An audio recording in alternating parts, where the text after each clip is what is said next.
First of all, a big thank you to each and everyone who are present on the session to take out your time and being present for this valued session. And we value your presence a lot. So what we will do is that we'll just move on through the introduction part, and then we will help you understand how what the session is all about.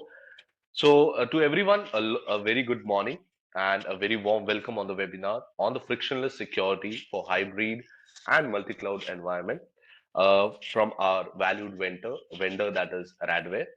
So my name is Akhil Francis, and I am the product specialist at Bulwark Technologies, and especially for Radware.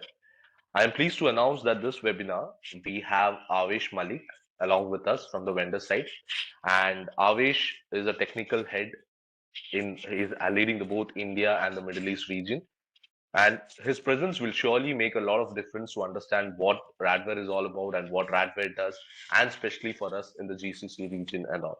So he'll be talking about the technologies and where we stand as Radware in this region, in India, in GCC, and also globally also, and how we can pitch in with our customers and reach out to a lot of the key points, and we can reach out to them.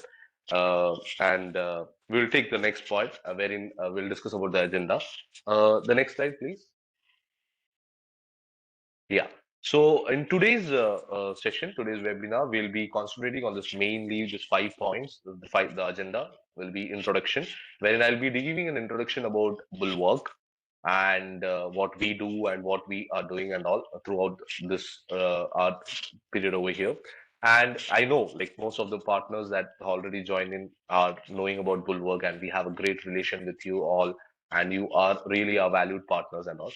The next point would be the third party recognition report, which will be carried out by Avesh.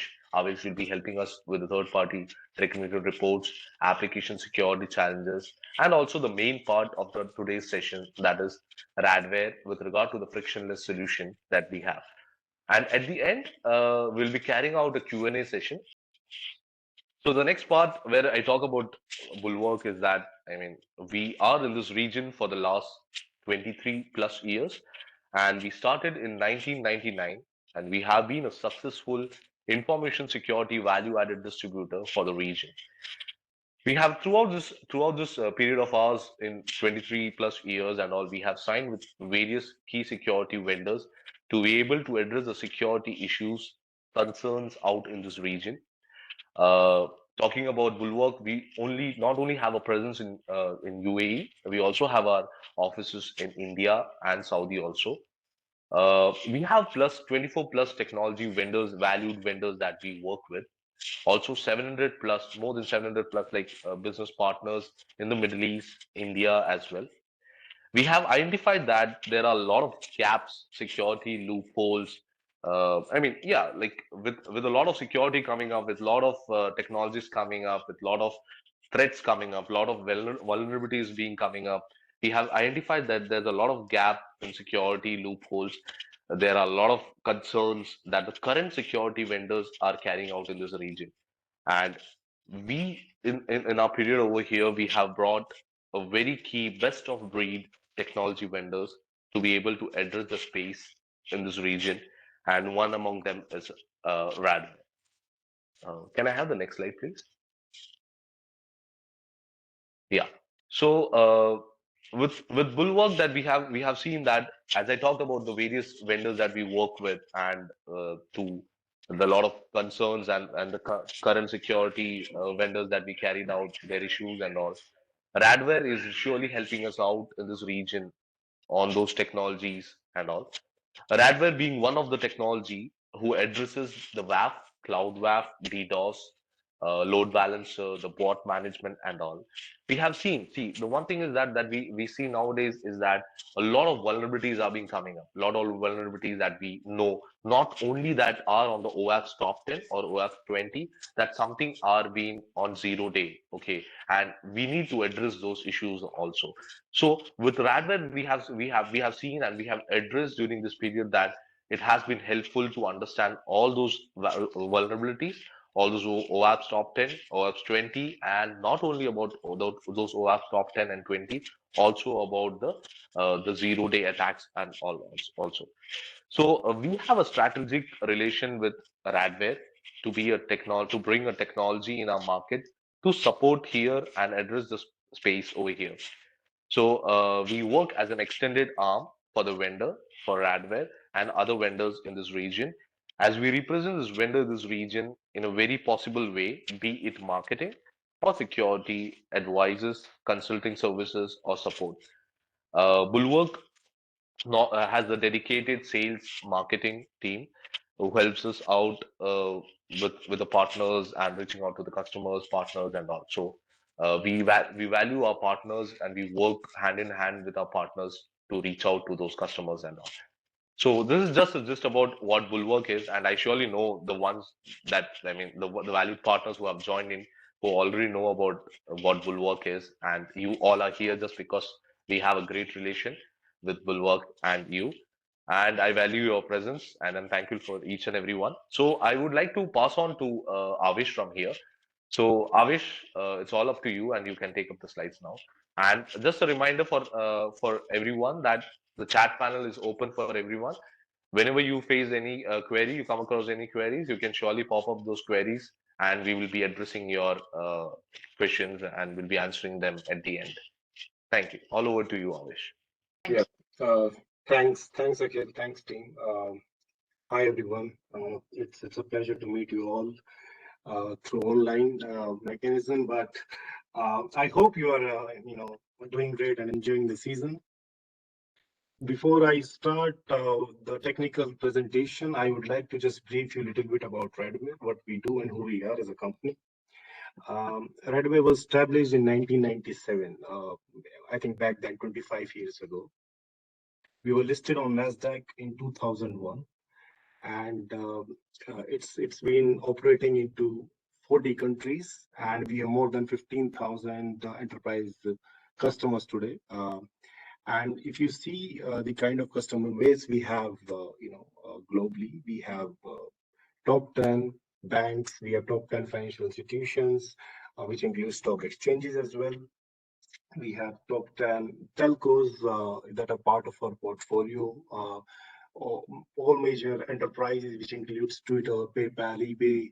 These are all our long-time customers. So it's not like we have, been working with these customers for last 5, 6 years. I think the engagement goes back to 10 to 15 years. So it's a very healthy relationship. It's a very fruitful relationship that we have with these customers, and the technology that we keeps on innovating is basically help them to stick with Red.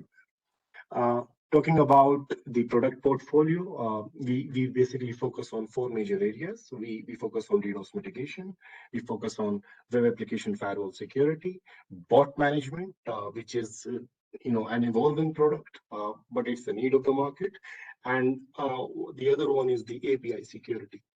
So these are the four major areas where we deal in, and third-party analyst across basically puts us into the leaders segment, or we are basically leading when it comes to these technologies. We're going to discuss that in the next course of slides. And we have our valued partners, global engagements with Cisco and Checkpoint. So with Cisco and Checkpoint, we have R&Ds that works together to provide the best in breed solutions to the customer. And, it's a very fruitful relationship again with them.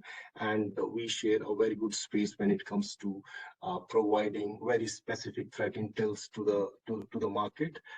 We can, discuss that, if you have any doubts on that during the question and answer session. Third-party recognition, I want to start with this because this gives confidence, and whatever I'll be presenting today is basically being ranked by third parties as well. So, for example, Gartner evaluated our WAF, and they placed us as second. Okay, so this is 2022 report. In 2020, we were number one player. We are still, enjoying the first two positions from last 5 years in a row, and these are the two major use cases that Gartner evaluated, considering today's environment. So they don't call it WAF anymore, they call it WAP, WAAP, which means Web Application and API Security.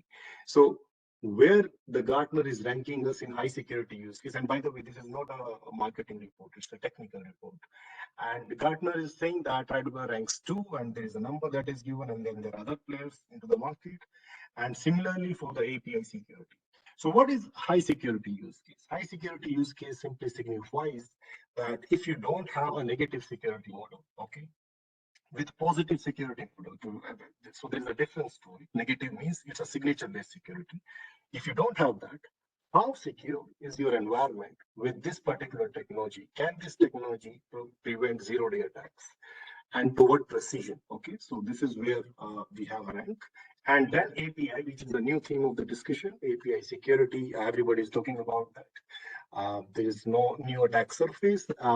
There is new, application modernization strategies that organizations are adopting, and hence API is getting a boom. So today it's all about APIs. Almost 70 to 75% of the organizations relies on APIs for one of the other reasons. So API also needs security, and we have invested a lot into this particular phase as well. Radware as a company is investing big time when it comes to innovation and when it comes to bringing new technologies on board. And this is just a snapshot of that. Talking about DDoS, we are clearly the leaders among the market. Not going to take much time on this. These are the reports from third parties, just to give you confidence, and that the technology that we are discussing basically leads the channel.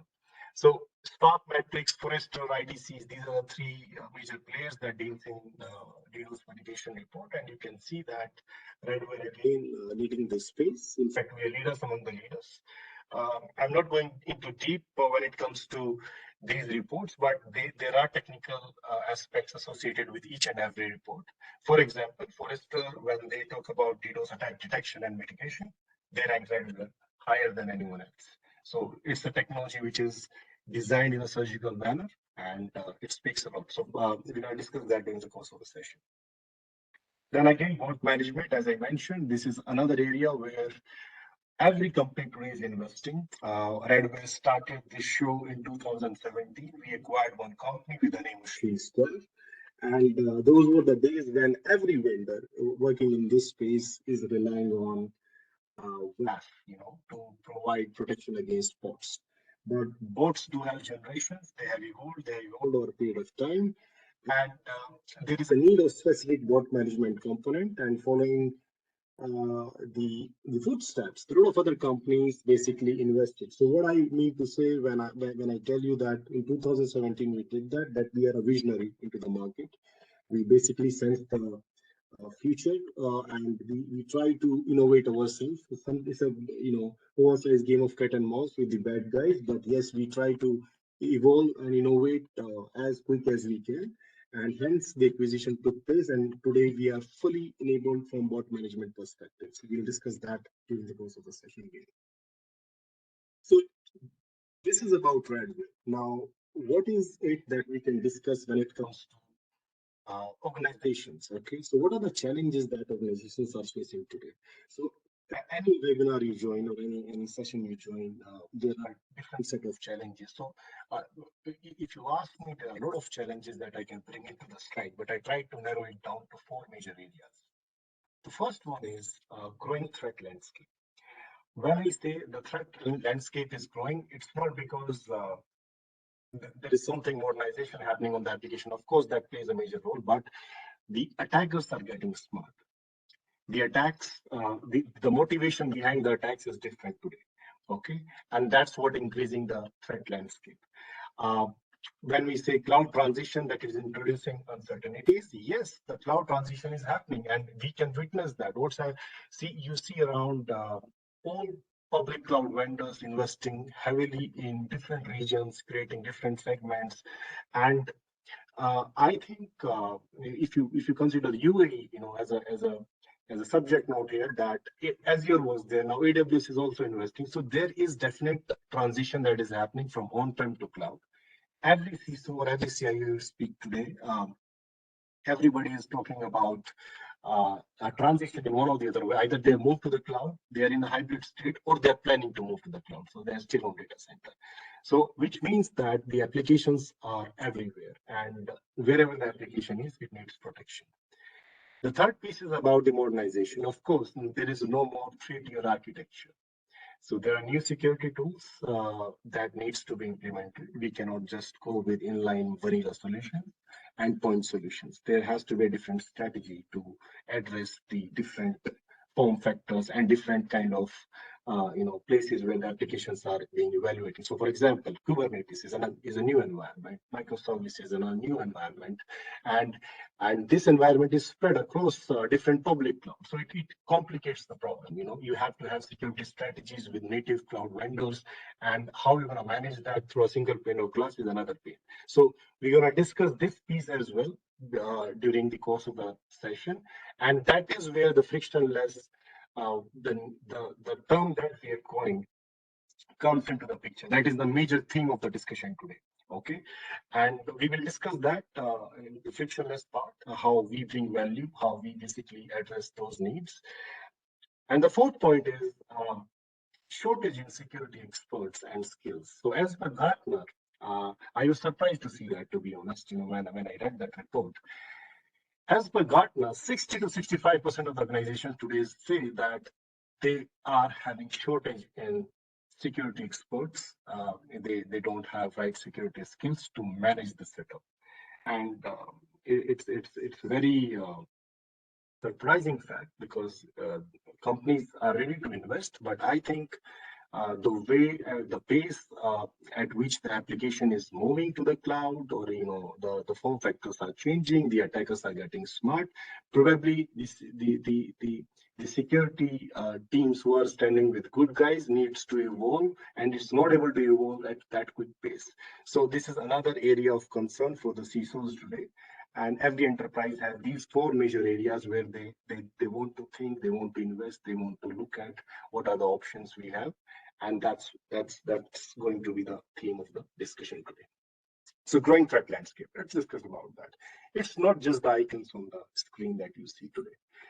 Capital One is is an organization. Everybody knows that it's a big financial organization, and they suffered SSRF attack, okay, server side request forgery, and due to which the attackers basically gains the access on the server side that they shouldn't have. So SSRF was the attack that was being launched, where the attackers have gained access to the services which they shouldn't have, and as a result, 100 million records. That's an is a kind of average that that we have got from the reports that they publish themselves, the Capital One, and they need to pay $80 million to US bank regulators because the records that were breached includes personal identifiable information. Similarly, as I mentioned, excuse me, from the bot attack perspective, there are 10 million records. Again, as I mentioned, that bots have evolved, and they evolved over the period of time. So today, if you talk about scraping bots, these are very common in the market. Okay, any e-commerce website today, or any competitive website I would mention in the market, is facing scraping attacks.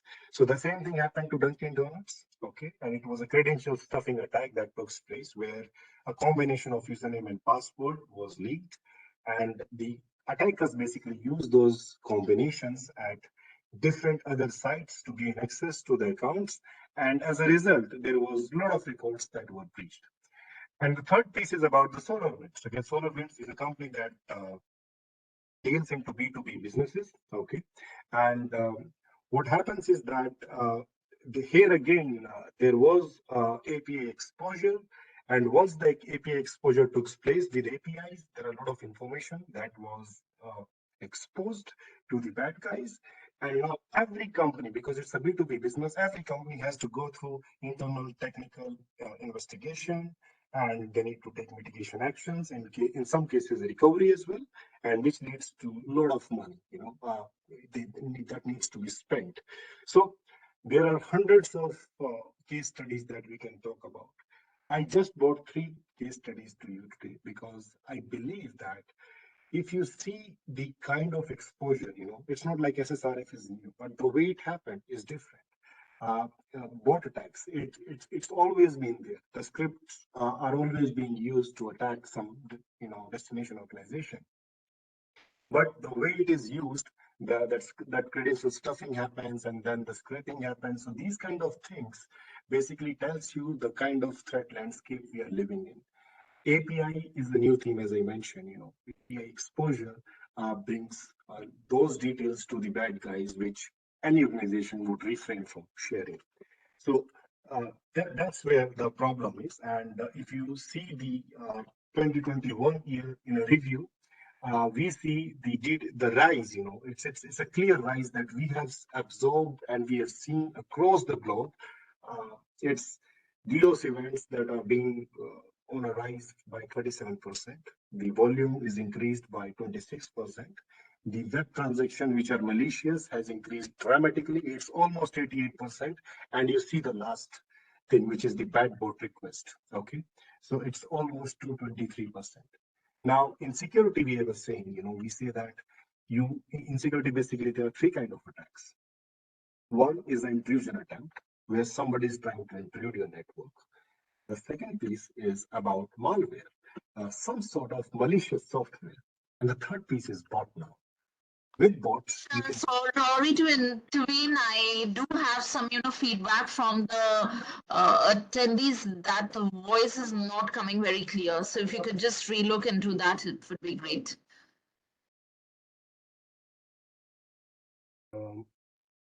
Anybody can just give me a feedback on voice. Is it still not clear? Yeah, to me it is now clear. Okay, more clearer. But Akhil, can you provide your feedback now?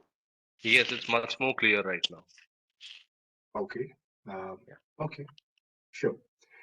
So I was telling about bad bots. So bad bots is something which is causing a lot of problems to the organization today. The bots are evolving, and today, as I mentioning that there are basically three types of attacks that every organization looks at.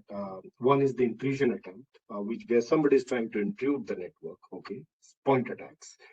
The second piece is about the malware, which is some sort of malicious software. And the third one is bots. Okay. Now, bots is smart. They can do the other two. They can do intrusion. They can do the malware attacks. They can perform any kind of. You just need to program them well, and they're good to go. And that is the reason the bad guys are very attracted towards this kind of scenario where they're having bot armies, sophisticated bot armies, I must say, and they're ready to take on any organization today. If the organization fails to understand what kind of bots are connecting to their network, it's a problem. Okay, so API security, as I mentioned, that API exposure that happened to SolarWinds exposed a lot of information. So these are the information that can be part of API, and if you see from the global data that we have from 21 year in a review, so you can see that emails, phone address, these are 76%, and there's a percentage given to everything. And the last one is medical records, though it is 9%, but it's very, very, very a severe scenario where medical records of a person is being breached. So if somebody is having some ailment and the bad guys knows about it, it can be used in different kind of scenarios and different kind of platforms, and they can make, they can do ransoms, and they can do a lot of things if they have some details around it, and especially if the person who is in the subject for the medical record breach, if he's an influential person, it can lead to a different kind of scenario. So that's what API is. It's easing our lives on one side, but at the same time, API is a double-edged sword. It helps you in connecting the applications environment, but at the same time, it leads to a lot of exposure as well. So it needs a lot of attention, and that's where Radware has invested heavily. Now, I was discussing about bots, so it might be surprising for you, but do you know that only 50% of the internet traffic is driven by good bots? The rest 50% is driven by bad bots. And when I say everyone is bad, it's not a correct statement. 50% is driven by humans, 50% is driven by bots, and out of that, half of it is bad bots, half of it is good bots. So you see the kind of percentage that is changing. So if, if you go 5 years back, the ratio is like that, that 67% was human being and only 33% is bot, out of which almost 20 to 30% from bot traffic is actually a bad bot traffic. Now it's almost 1/4 of the internet traffic that is being driven is driven by bad bots, which is huge. Okay, and there are good bots into the places like search engines. As soon as you open any service to the internet, you will see immediately an activity. Okay, so this is a search engine that is basically indexing your information and is helping your organization to be exposed to the consumers, to the users outside. Pricing services, sometimes web crawlers, fetchers, these are the good bots that are basically helping the good guys.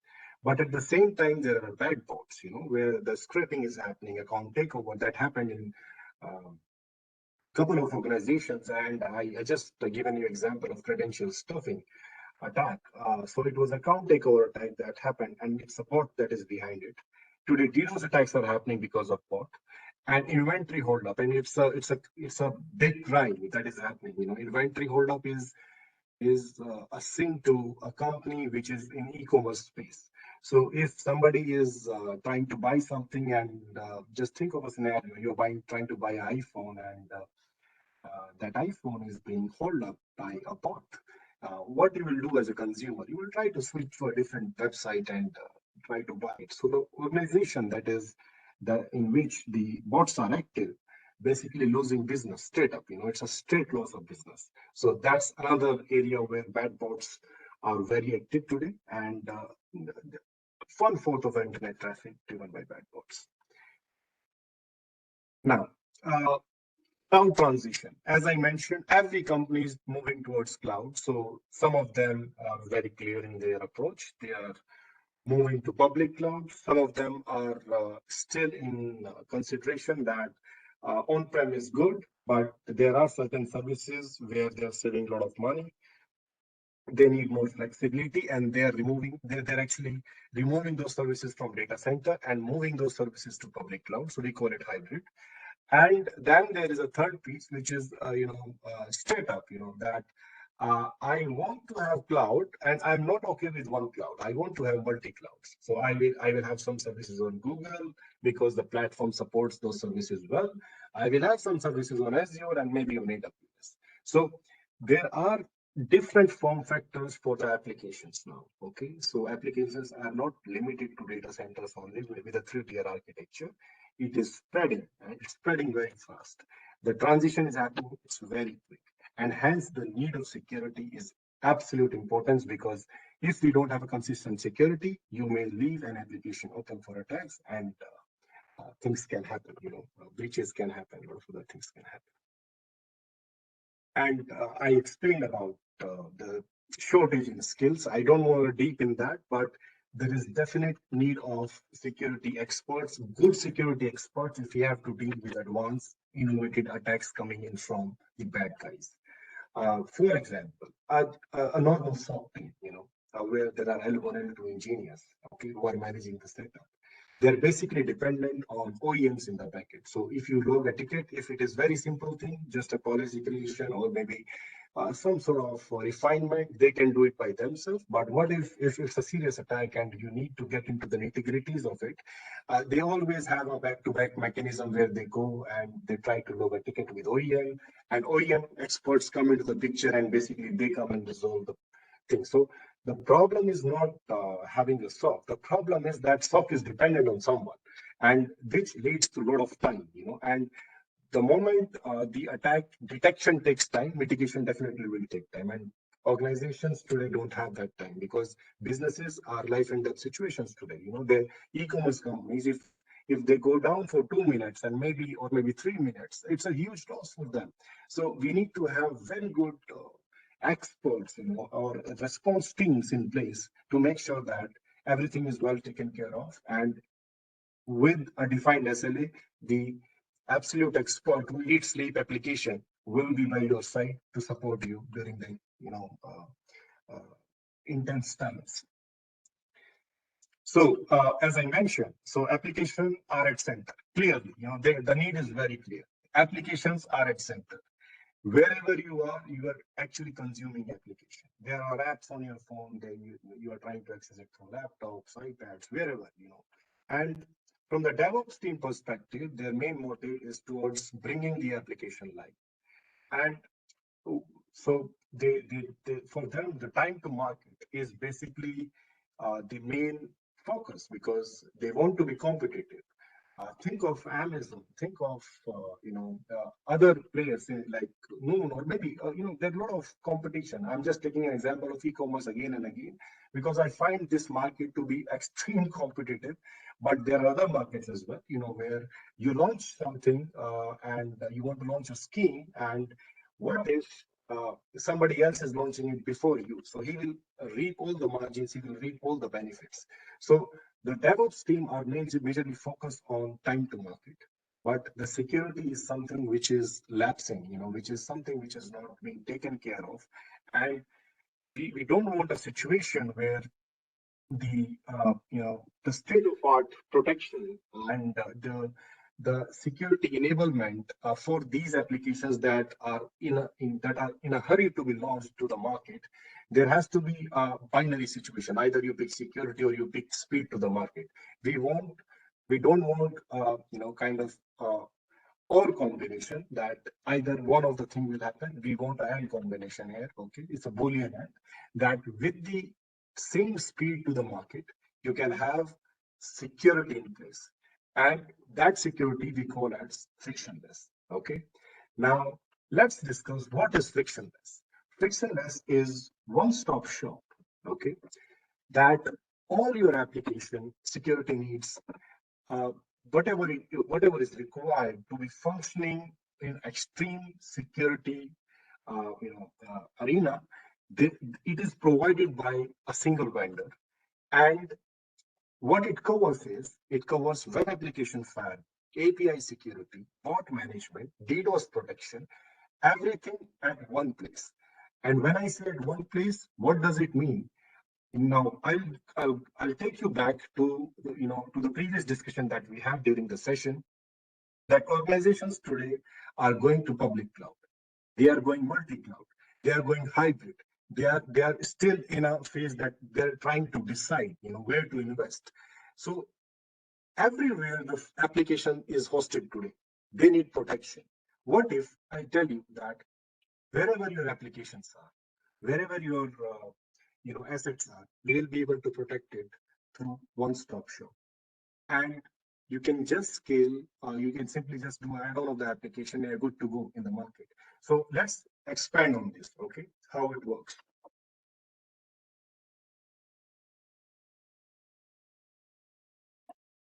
You can have digital assets anywhere, as I mentioned, on-prem, virtual cloud, private cloud, public cloud, hybrid environments, or even Kubernetes. Wherever you are, we will protect it.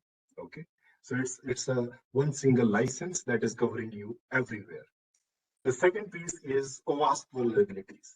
So we are not talking about OWASP top 10 of web application firewall anymore. So just for the people who are new to security, OWASP is Open Web Application Security Project. It's a non-profit organization that basically produces the list of top 10 attacks that they have seen globally, and they feel like every organization should be protected against these attacks. Now, it's not just OWASP top 10 for web applications. It's OWASP top 10 for APIs. It's OWASP top 21 for bot attacks. So, or they call it automated threats.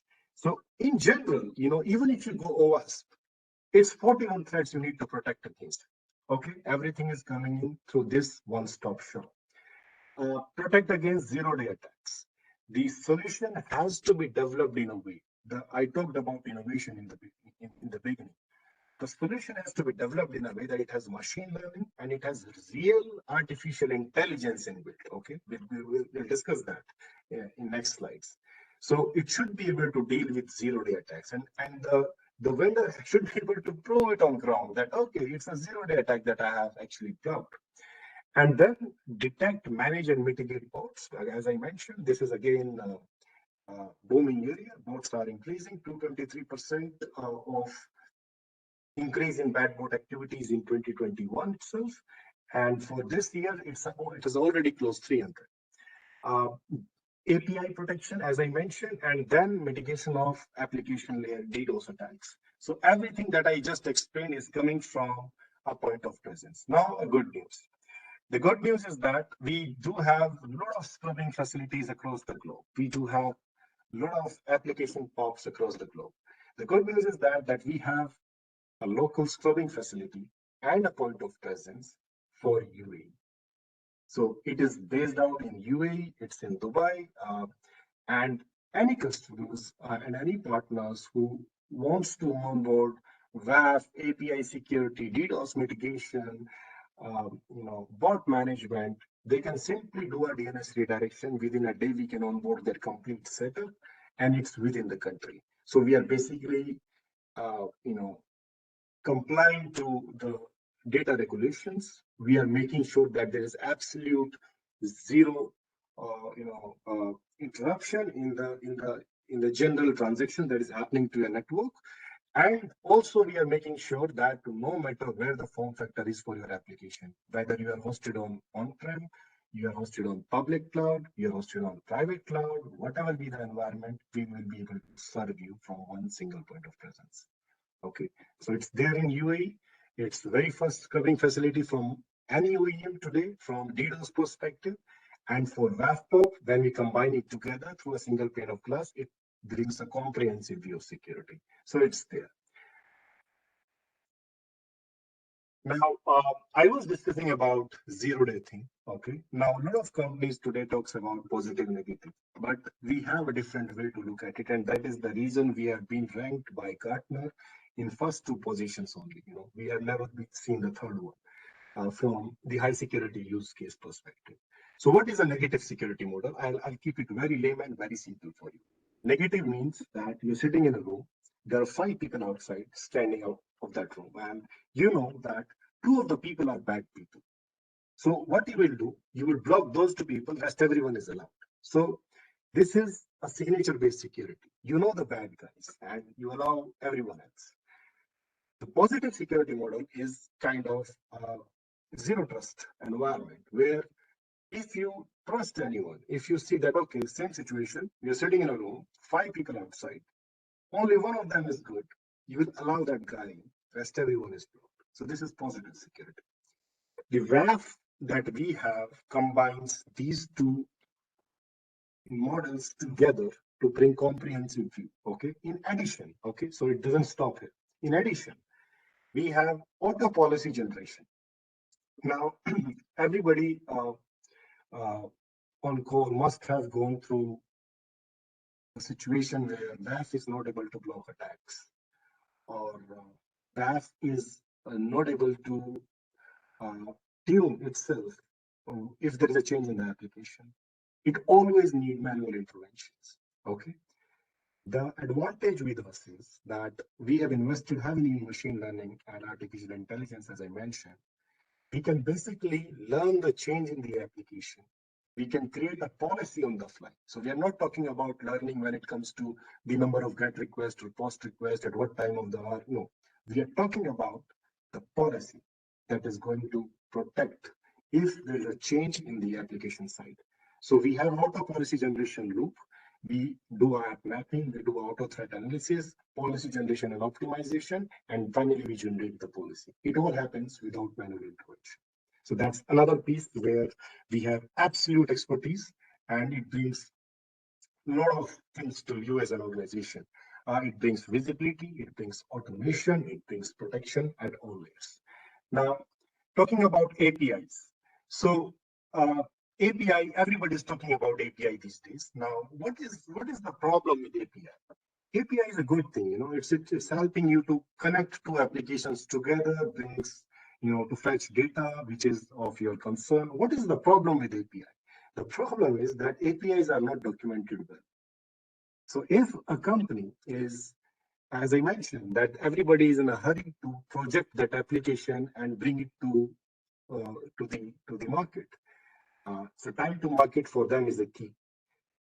And the changes in the applications are absolute frequent. They are very frequent, and 100% they will not change the way API is going to work. So they are not going to modify that, and they leave it to the security teams. That's where the problem lies. Now, if the APIs are documented, we do have a mechanism that you can upload the Open API file, and it's easy for any OEM out there that they can simply match the Open API schema and they can allow and deny the request.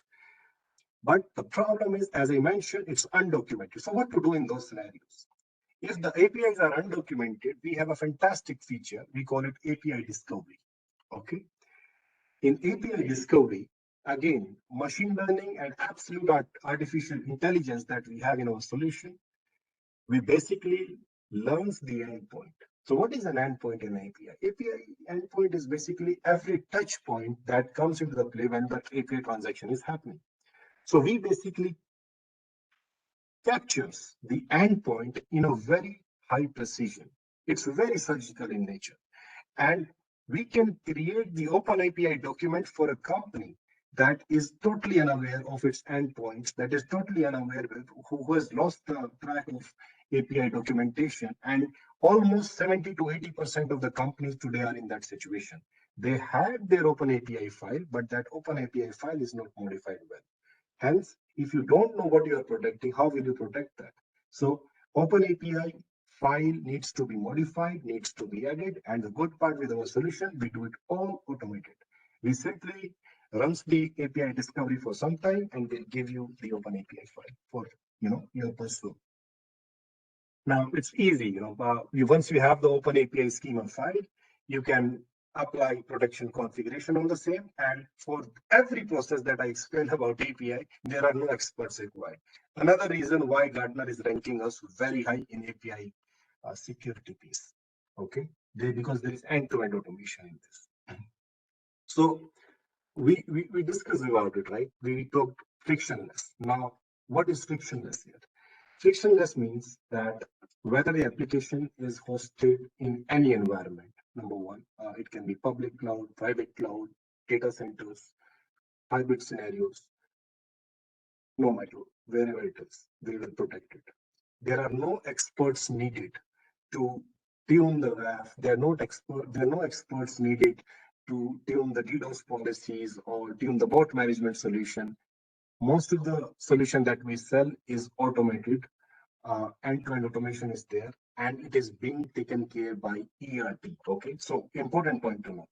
It's not being given to SOC experts. It's being given to ERT, emergency response team, who manages the setup for you. And if there is a SOC team can partner with them and they can decide on responsibilities. But from attack mitigation perspective, ERT is the single point of contact, and ERT will immediately come into play because they know the kind of attacks that are happening these days. If it would have been a simple attack like SQL injection, SOC can take care of it. But if it is a detailed attack where there are multiple vectors in place, ERT is well standing beside you. Okay, so there's no dependency on tech teams or SOC teams, which have their SLAs of 30 minutes or something like that. And when I say easy ongoing maintenance, it's something which is very efficient. So let's take an example of WAF. If you have to configure a WAF, what all things you need to know? You need to know the structure, the parameters, the request, the response for the applications. If you don't know that, can you configure a WAF? It's almost impossible, right? So the problem with WAF is that it is all about application, but it is being managed by a network security guy. Okay, so there is a gap here because the technology itself have the ability to create policies on the fly, understand the changes, and basically tune the WAF, and that is being reviewed by ERT, which means that it's absolute frictionless. So there is nothing that needs to be done from organization perspective. They can simply offload all the tasks to the organization, fully managed service. It is complete, it will protect you from APIs that you don't know. It will protect you from APIs that you know. So there's a complete protection against that. It is absolute accurate because we are not just talking about it. We will provide you open API file, which means you can review it, that what are the endpoints we have discovered during the discovery phase. And it is automated, as I mentioned, that nothing needs to be done from your side. Absolute frictionless security for your view. Similarly, bot management. Now, I will take a second to make you understand that why bot management is more important today and why we think it's of absolute importance is because if you see 2012, okay, those were the days when scripts bots were very evident. There are very basic bots that are running on the basis of some script. And if you do the blacklisting on the basis of IP or user agent, you'll be able to block them. Easy to handle. Then there's a headless browser, okay? And WAF in itself was able to prevent these bots because WAF can do fingerprinting, WAF can basically insert some JavaScript, and they can deal with these kind of headless browser bots. These are easy to identify. Then there comes the human-like interaction bots, but these bots are also having problems. Uh, they can be caught if you have captcha challenges in place. So, for example, if somebody is trying to do some sort of attack, with a captcha you can manage the bot. You can see whether it's a human or it's a bot. Captcha thing was easy, and it was something which was very useful 5 years back.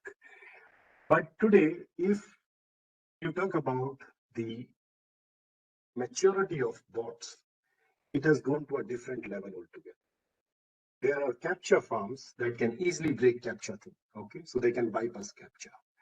There are bots that can even they even move the mouse in a manner that a human will move it. Okay, so there is no way you can track it on the basis of fine lines or linear lines from mouse movement perspective. So bots have got absolute smartness. They will mimic the human behavior, absolute same human behavior. Now, how will you protect against the such bots? You need to have different answers to these kind of problems, and that's where the dedicated bot management solutions comes into the play. That's where the different techniques to protect against bots comes into the play. So these are all attacks, and that can happen because of bots. So account takeover, fake account creation, ad fraud, skewed analytics, phone spam. These are all attacks that are part of automated threats 21 from OWASP. Okay. There are a lot of response that we can give. Okay, there are a lot of response. For example, we can allow a bot, we can capture challenge, we can block, we can feed fake data, crypto challenge. But I want to focus on crypto challenge. Okay, rest everything can be done even with a WAF. But what is crypto challenge? What is so different about this particular piece, and why it is so important today? Because this is a challenge that is being used by most of the companies today to mitigate the bots. And every customer of ours from bot management perspective is using this challenge. Now, what it is, why people are avoiding captcha? First of all, user experience. Okay, so that's on the user side. If I'm trying to buy something, let's say I'm trying to buy a watch from me, and uh, I'm trying to access the e-commerce website, and I'm being provided a captcha at every second step because somebody is thinking like I'm a bot. I will try to switch to another website and I'll try to buy it from there because I don't want my experience to be bad. I don't want to waste my 15-20 minutes just to work on captchas. So that is the one reason. Second, today captchas are not that efficient, as I mentioned. There are captcha forms and they can easily solve the bots. If you see, forward a captcha, they will basically solve the captcha with the captcha forms. Now, what is crypto challenge? Crypto challenge is a technique where you basically attack the bots. It is not the same like captcha. You are basically attacking the bad guys. So what do? You send a challenge in terms of some calculations or using some JavaScripts that the browsers that is being used by the bad guys have to calculate, and you basically make them hang.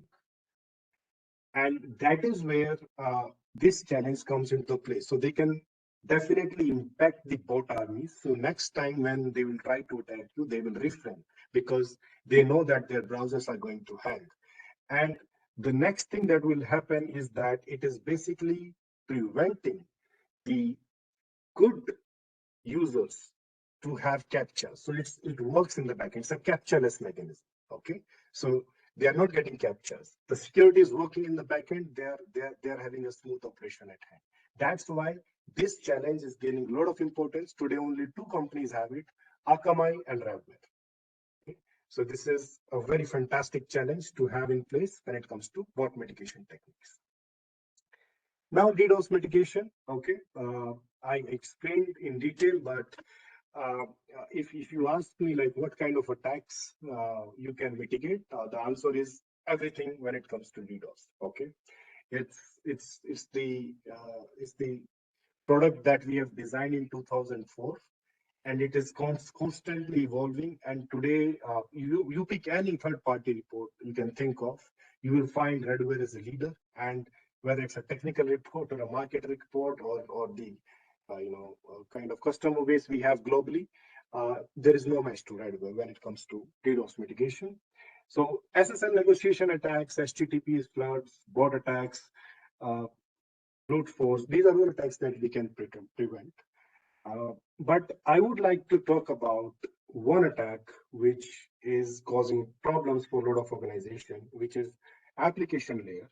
But the challenge with them is that they don't want to share their SSL certificates. Okay, so if it's a financial institution who don't want to share SSL certificate and keys, is there any vendor on planet that can protect against SSL based floods without having the SSL keys and certificates? It's Radware.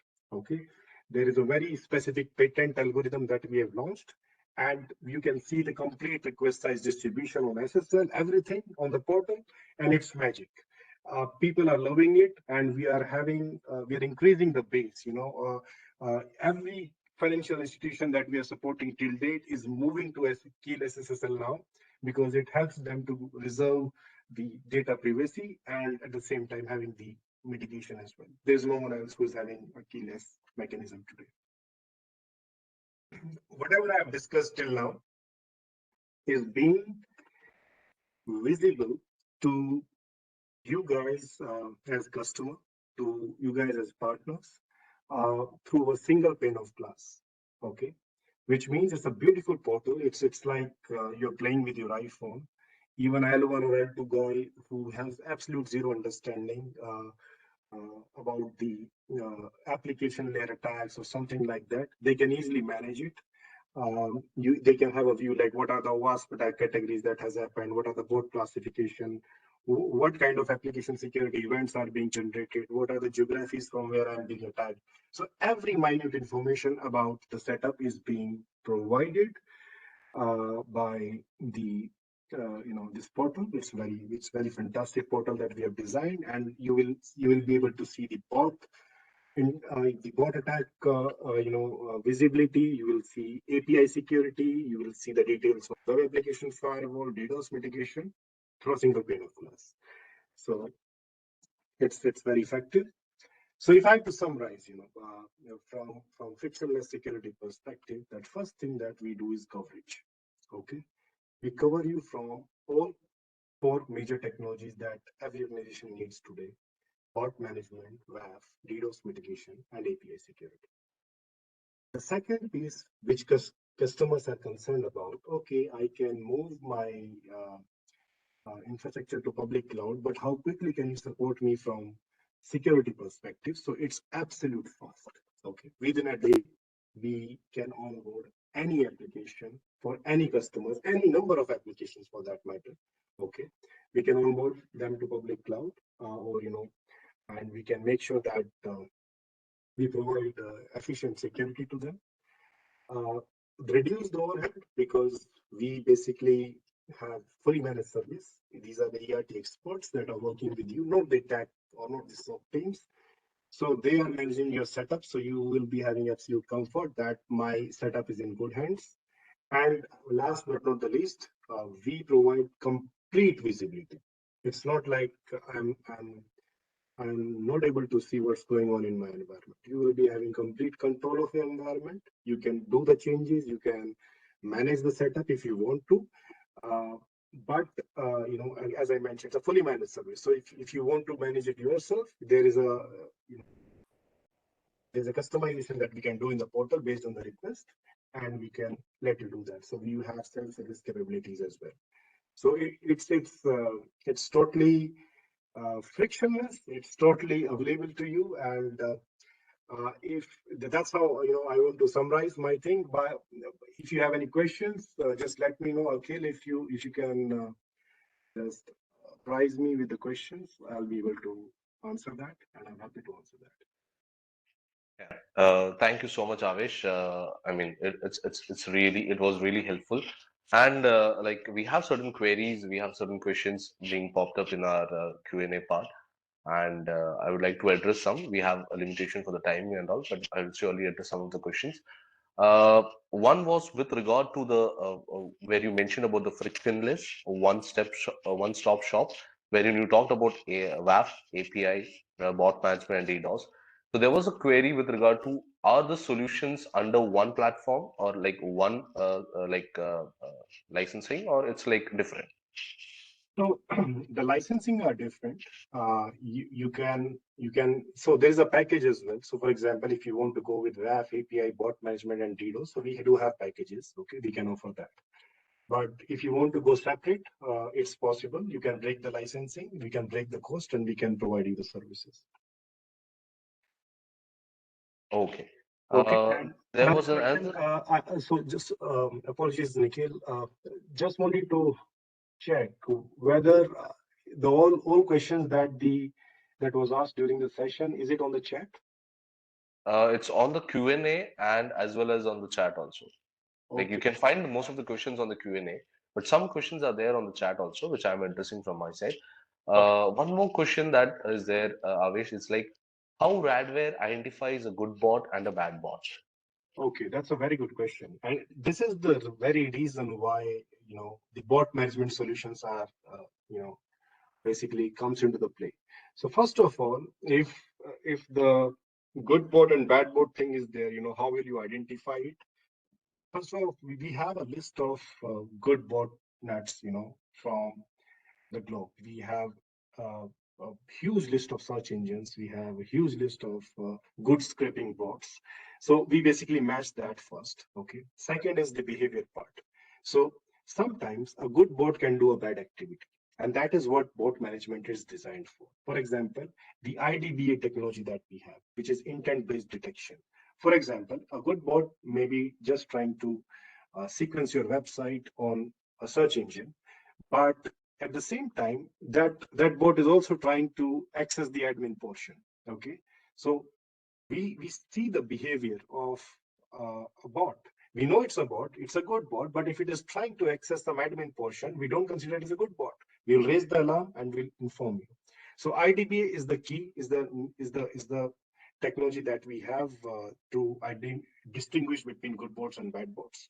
Apart from that, we do have challenge response mechanism. Okay, where we can issue challenges. For example, if some bot is raising queries towards a particular destination application, and we know it's a layer 3 information and layer 4 information that they're sending to us, and they're trying to flood us. So we can do a layer 3, kind of uh, layer 3 redirect. So we can do a layer 4 redirects, and we can do a layer 7 redirects. So these are the ways with which, if it's a real browser, it will reply to us in a certain way, which is a normal human being. And if it is not replying, it is just again sending us the same query. We know that it's a bad bot, and we will block that. So the authentication mechanisms are there in place where we do the challenge response and we identify the good and bad. I hope this clarifies your answer. Yeah, that very well explains about it. I'll just take two more questions from there. I mean, one is crypto challenge exclusive for Radware? And along with that, Does Radware have the capability of generating its own SSL certificates when required? Yes, we do have the capability. We can generate the SSL certificates, but we recommend the customers to have their own, because whatever certificate we will be generating, it will not be a public certificate.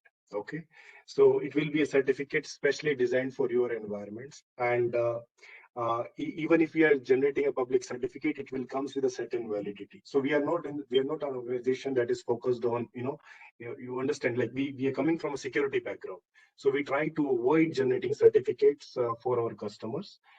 We rather request them to have their own certificates and simply upload it through a very security channel from their machines to the Radware portal.